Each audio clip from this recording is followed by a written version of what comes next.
In this video, I'm going to show you 10 commands for every macOS user. These are the chapters that we are going to see. So we start with the introduction about command line and the terminal app, and then we go through the commands from 1 through 10. Let's start by understanding what is command line. So a command line is an application in any operating system to interact with the core kernel of an operating system. So for our example, we use macOS, and the application in macOS for command line is called the terminal app. Let's see by an example how this works. So let's input a command called ls, which is the command to list the files and directories. So when the user enters this and presses enter, so the terminal app sends some information to the macOS kernel, and the kernel thus processes some information and then sends some information back. The terminal app receives it and then it displays the output. So in this case, the ls would list all the files and directories. So this is how the terminal app works. So the first command that we are going to look at is the cd or the change directory command. So I first open the terminal app by searching in Spotlight, and the terminal opens. Let me zoom in. So the first line tells you like what was the last login, and then the second line is the username separated by an @ separator, and then the second part is your host name, also called as the machine name of your Mac. And then the tilde character denotes the user's home directory. Let's use the ls command to list the contents of the current directory. So I use ls, and then I see these are the contents of the current directory. So let's say like I would like to move into the downloads directory. So I use the cd command, separate by a space, and then do downloads. So after there's a unique number of characters in the directory, you could just press a tab, and then the terminal would autocomplete the name of the directory or a file for you. And then I press enter, and then now I'm inside the downloads directory. So now I could use a command called pwd to see what is my current directory. So as you could see here, the user/kitty /downloads is my current directory. The user/kitty is the user's home directory. It's denoted by the tilde. So if I would like to go back to the home directory, I could do it in two ways. So I could do it by using cd and then the tilde character, which is cd and tilde, and then press enter. So now we will be going into the user's home directory. So now if I use pwd, I'll be in my home directory. Let me go back to that directory.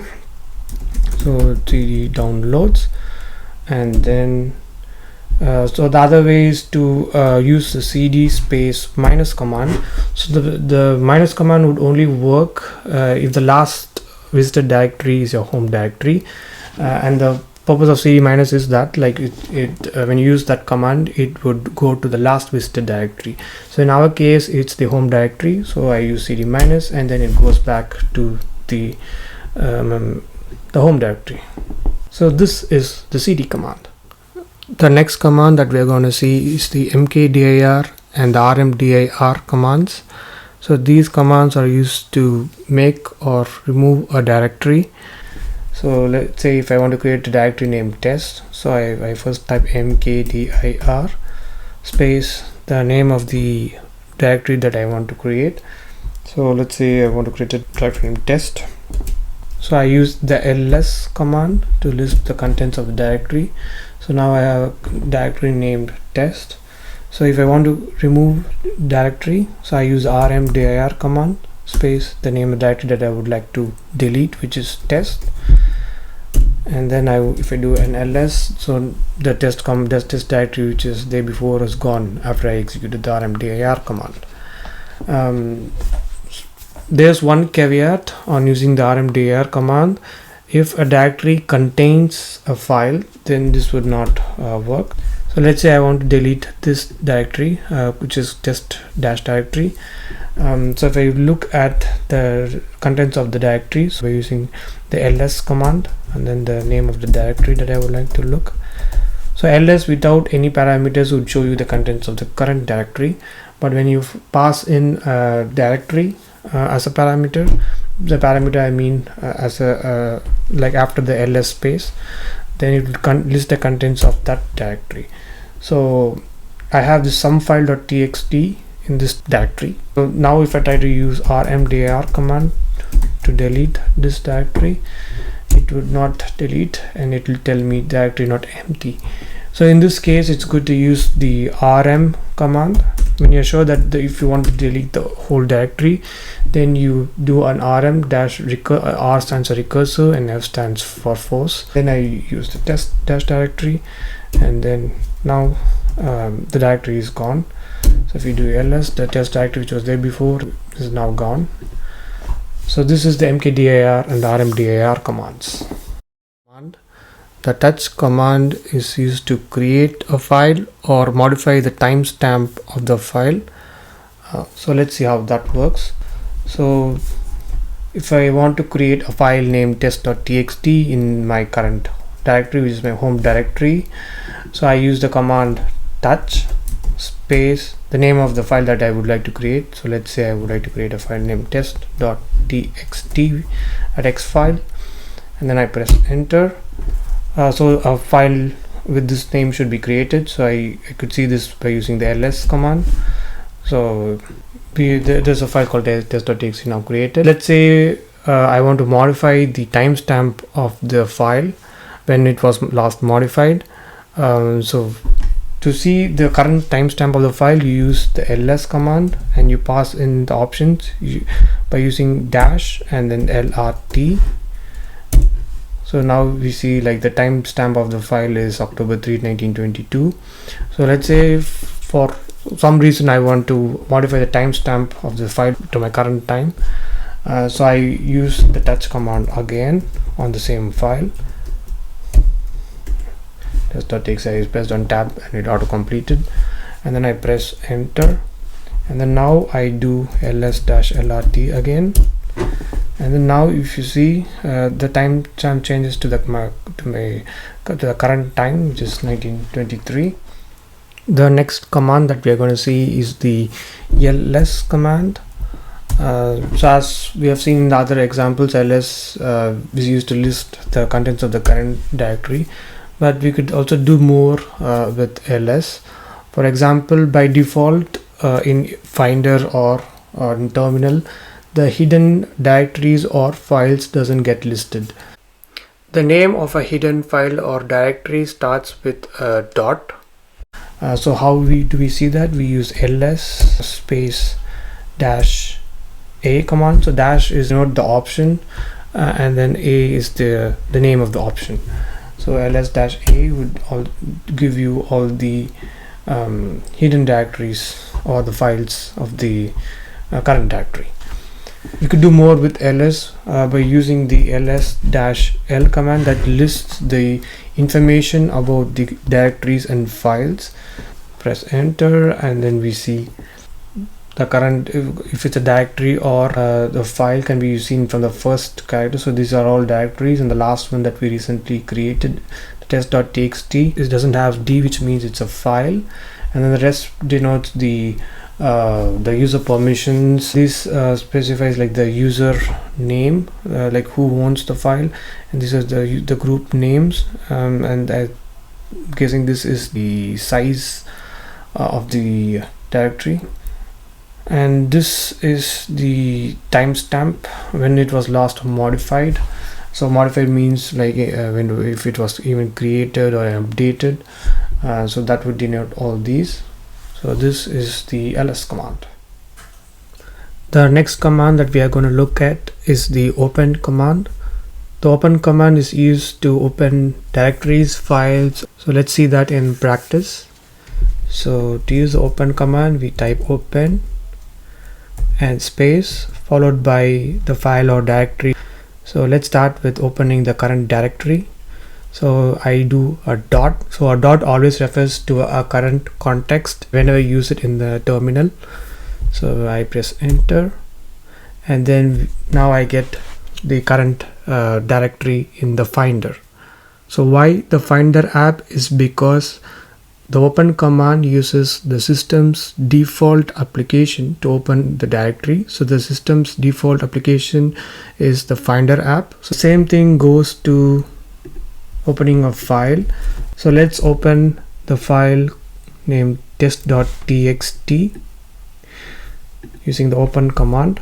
So I type open space the name of the file test.txt and then press enter.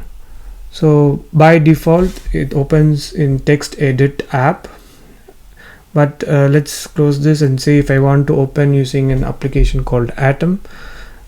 So I use open followed by test.txt, the file that I want to open, and you use the -a option specified by the name of the app that you want to use. So the name of the app is atom.app. So I can search using the name of the app. So Atom is the name of the app. So I want to open it using this app. So I specify the name of the app in full. .app is optional, so we don't have to specify .app. And then I press enter. So now the same file opens in the Atom app. So if you only want to open an app, so you just specify -a. Let's close this editor to demonstrate that. So let's say I want to open the TV app. So I just specify open with the -a flag, which specifies it's an application, and then TV. So, and then I press enter, and then I get the TV app. I'm going to close it. The name of the app is case insensitive, so I could just use -a, everything in lowercase, and that would give me the same result. Closing this. There is one caveat when trying to open an app which has space in its name. For example, if you want to open the Chrome browser app, the name of the Chrome browser is actually Google Chrome. So you can see that by using Launchpad or using Spotlight. So if I just search for Chrome, so I see Google space Chrome is the name of the app. So if you just use open -a Chrome, this will not open because it says unable to find application named Chrome. So you will have to give the full name of the app, which is Google space Chrome. So spaces in terminals should be done using escape sequence. So I do open -a. So the name of the app is Google Chrome, so I can specify everything in lowercase. So space is usually by / space and then Chrome. So now I can open the Google Chrome app. So let's close this, and this is how the open command should be used. So the next command that we are going to look at is the more command. So the more command lets us view the contents of a file. Type more space the name of the file. So I have a file named test.txt, and then I press enter. So now I can see the contents of the file from the top, and then here when you see like this, it means there is like more content in the file. So I press enter to go to the rest of the file, and then I keep pressing enter, and then when I see end, it means the end of the file. So I press Q to exit the more command.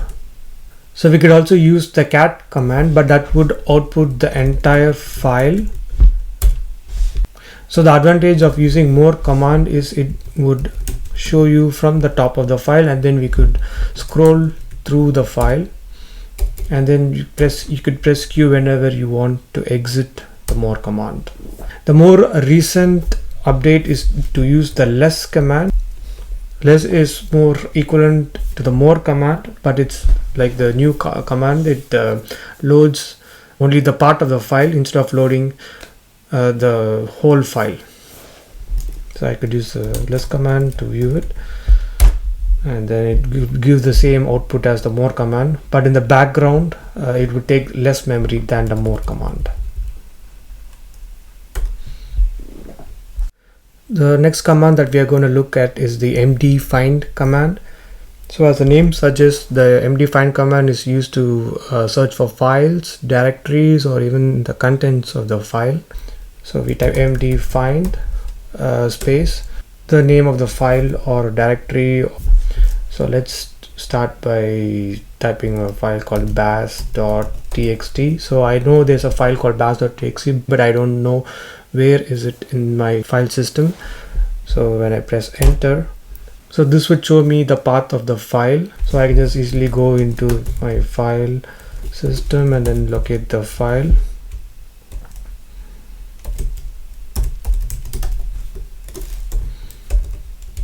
Yeah, now I can just open the file and see the contents of the file. So this is the contents of my file. I'm just gonna close it. So the same thing goes for directory. So let me go back to my home directory. So I can just use cd command and it goes to my home directory. So I use mdfind command space the name of the directory, so which is sample folder, and then I would get the path of the directory. I could also use a part of the name of the file. So I just use mdfind. Let's say I want to find any file named bash. So I just use bash. So this would give me all the files in my file system named bash. So that's why I get a lot of output here. You could use the dash only in option to limit where the mdfind command limits its search. So let's see how that works. So we use mdfind as usual, and then space bash. So the file name should contain a bash space dash only in option. So I know there's a file named bash somewhere in the temp directory. So I just use the name of the directory here, and then I press enter. So now I could see two files which has the name bash inside my temp directory. The mdfind command is also used to find a file with a specific text. So if you know there's a text but you don't know the path of the file, so you can use the mdfind command for it. So let's say, for example, I know there's a file which has a text called let's say battlefield. So how I find the file is to use mdfind space battlefield, and then I press enter. So now I would see all the path of the files which has battlefield. So there's like two files, so let's ignore the second one, Microsoft Edge browser, but let's look at this one. So I copy this and then I use the cat command, paste it. So now we could see there's a word called battlefield in this file. So this is how the mdfind command could be used. The next command that we are going to look at is the cp command. Cp is a short form for copy. This command is used to copy files or folders into another directory. Let's see how that works. So I type cp space the file that I would like to copy. So let's say I want to copy a file called test.txt that we have in our home folder, and then I want to copy it to a folder called let's say temp. So I press tab and I get all these options. So I type temp and then I press enter. So now if I go and see the temp directory, and I will see the file called test.txt. And the same way we could also copy a directory. So if I want to, let's say I want to copy the whole temp directory, the slash denotes a directory, and then I want to copy it to a directory called a permanent, and then press enter. So now it says it cannot be copied, because when you want to copy a directory, you will have to specify the -r flag, which is called recursive. When you want to copy a file, you could just directly use the copy command without any flags, but when you want to copy a directory, you will have to specify the -r flag. So I press the up arrow, and then I specify -r option, and then press enter. So now when I list the permanent directory, so I see the directory name temp. Now how cp works is cp space the source file or directory followed by a space, and then the destination directory that you want to move the source files into. The next command that we are going to look at is the rm command. Rm is a short form for remove. It is used to delete files and directories. So let's see by an example. So I use the ls command to list the contents of my current directory. So for example, I would like to delete happy.txt and sad.txt at the same time. So I use rm space happy.txt and space sad.txt, and then I press enter, and then I use ls command to list the files and directories. So now the happy.txt and sad.txt are gone since I've removed it. Note that rm command will not move these files into bin, so this would be like a permanent delete, so use this command with caution. If I want to remove a directory, so I have to specify rm. Let's say I want to delete happy-dir. This command would not work, because for directory you'll have to specify an option called -r space the happy-dir. If the directory also contains a file or a subdirectory, this will all throw an error, so you'll have to forcefully delete the directory. So use this command with caution, because you cannot retrieve this.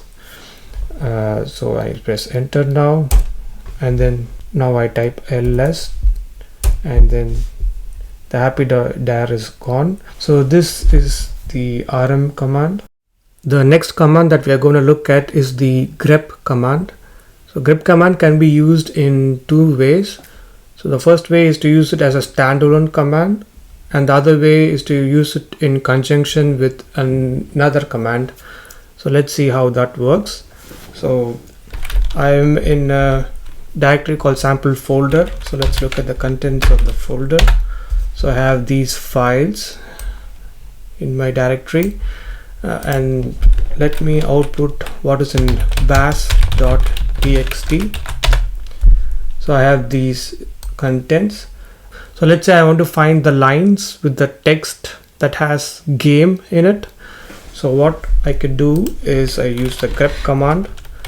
So type grep space the text that I would like to find. So it's game space the name of the file, which is bash.txt, and then I press enter. So now I could see the lines which has the text game in it. So this is the grep command as a standalone command. So it's used to find the lines which has a specific text. So the other way is to use it in conjunction with another command. Let's say, for example, I would like to find the files which has only bash in it. So in my current directory I have 4 files, but I would like to find only the files that have the name bash in it. So what I could do is I could use ls space a pipe and then grep. So I would like to find files which are named bash. So I type bash and then I press enter. So now I just get the file names which has the name bash in it.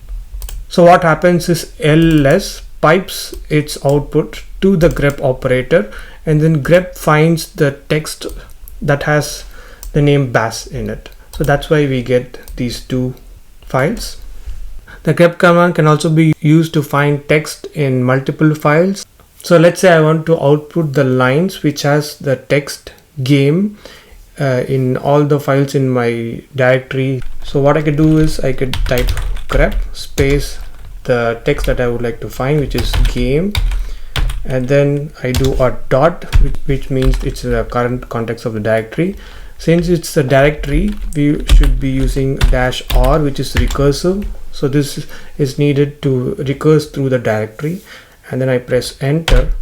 So now I could see all the files with the lines which has the text game in it. So this is the first part is the / is the current directory, and then I could see like the name of the file, and then separated by a colon, and this is the line that has the text game in it. So this is the grep command. These are the 10 commands that every macOS user can use. As a conclusion, I would like to mention one last command, which is the man command. This is to look for a manual of any command. How it works is use man space ls and then press enter, and then I would get the manual for the command. The useful part of the manual command is to look through the options. So every command has multiple options. I have only discussed a few of the options. So if you would like to see more and learn more about these options, you could always use the man command. Press Q to exit. Thank you for watching.